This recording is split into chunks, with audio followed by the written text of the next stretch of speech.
पाणी पाणी पाणी कुठे पाणी? पुणेकरांना कधी मिळणार पाणी? अगं कसं आणि कुठून मिळणार पाणी? खडकवासला आणि त्याच्यावरची पानशेत, टेमघर, वरसगाव ही धरणं तर कोरडी पडली आहेत. आडातच नाही तर पोऱ्यात कुठून येणार? अहो पण गेल्या वर्षी तर पुणे परिसरात पुरेसा पाऊस पडलाय ना, मग पाणी गेलं कुठे? अगं धरणात पाणी साठलं तरच पुणेकरांना मिळणार ना. पाणी धरणात साठतच नाही, बहुतेक तर वाहूनच जातं. म्हणजे काय? हे असं कोड्यात नका बोलू बाई, नीट काय ते सांगा ना. मग ऐक, महात्मा ज्योतिबा फुले यांनी 1879 साली खडकवासला धरण बांधलं. तेव्हा त्याची साठवण क्षमता होती 4 टीएमसी आणि पुण्याची लोकसंख्या होती 4 लाख. आता पुण्याची लोकसंख्या आहे 50 लाख आणि धरणात पाणी साठतं फक्त 2.25 टीएमसी. काय? अहो पण धरणाची साठवण क्षमता तर 4 टीएमसी आहे असं तुम्हीच म्हटलात ना आता. अगं हो, पण महात्मा ज्योतिबांनी खडकवासला धरण बांधलं त्याला 135 वर्ष झाली. या 135 वर्षात धरण गाळानं 60% भरलंय. काय? आणि आजपर्यंत हा गाळ काढलाच नाही. अगो बाई, कितीही पाऊस झाला तरी धरण पूर्ण क्षमतेनं भरूच शकत नाही. मग कशी भागणार आपली तहान? आणि फक्त खडकवासलाच नाही हा, तर महाराष्ट्रातील प्रत्येक धरणाची हीच अवस्था आहे. काय? आज जे महाराष्ट्रावर भीषण पाणी संकट आले ना ते याचमुळं. अगो बाई असे होय? मी आपला पावसाला दोष देत होते ना. अगं पाऊस पडायचा तितकाच पडेल, आपला त्यावर कंट्रोल नाही. पण जो काही पाऊस पडलाय ते पाणी साठवून ठेवणं तर आपल्या हातात आहे ना. हो ना. आपल्याकडे काय, पडलेला पाऊस धरणात साठतच नाही. जवळपास सगळी धरणं गाळानं भरली आहेत. याला काहीतरी उपाय असेल ना. पण एका वाक्यात सांगायचं तर धरणातला गाळ काढून टाकायचा आणि धरणाचं पुनरुज्जीवन करायचं. बस हाच एक उपाय. हे करणार कोण? कोण करणार? अगं पुण्यात खडकवासला धरणातील गाळ काढायचं काम केव्हाच सुरू झालंय. कोण करते हे काम? ग्रीन थंब नावाची संस्था निधड्या छातीनं सीमेवर देशाचं रक्षण करून निवृत्त झालेल्या लष्करी अधिकाऱ्यांनी स्थापन केलेली सेवाभावी संस्था आहे ही. वा.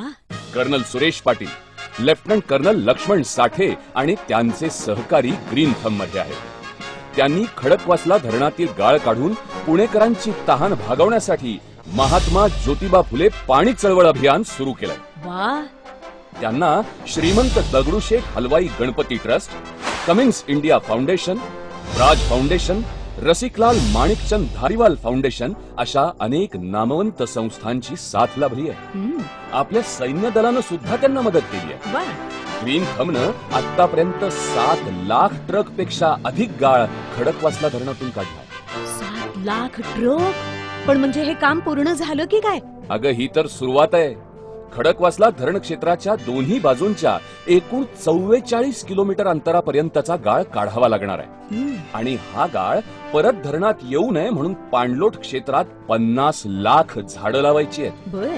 त्यामुळे खडकवासला धरण परिसर एक निसर्गरम्य पर्यटन स्थळ म्हणून आपोआप विकसित होईल. पण ह्या एवढ्या मोठ्या काढलेल्या गाळाचं करायचं तरी काय?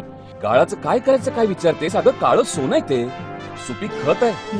हा बराचसा गाळ परिसरातल्या शेतकऱ्यांना फुकट दिला गेलाय. त्यामुळे त्यांच्या जमिनी सुद्धा सुपीक झाल्यात आणि त्यांच्या उत्पन्नात दुप्पट वाढ झाली आहे. आहेस कुठं? अरे वा.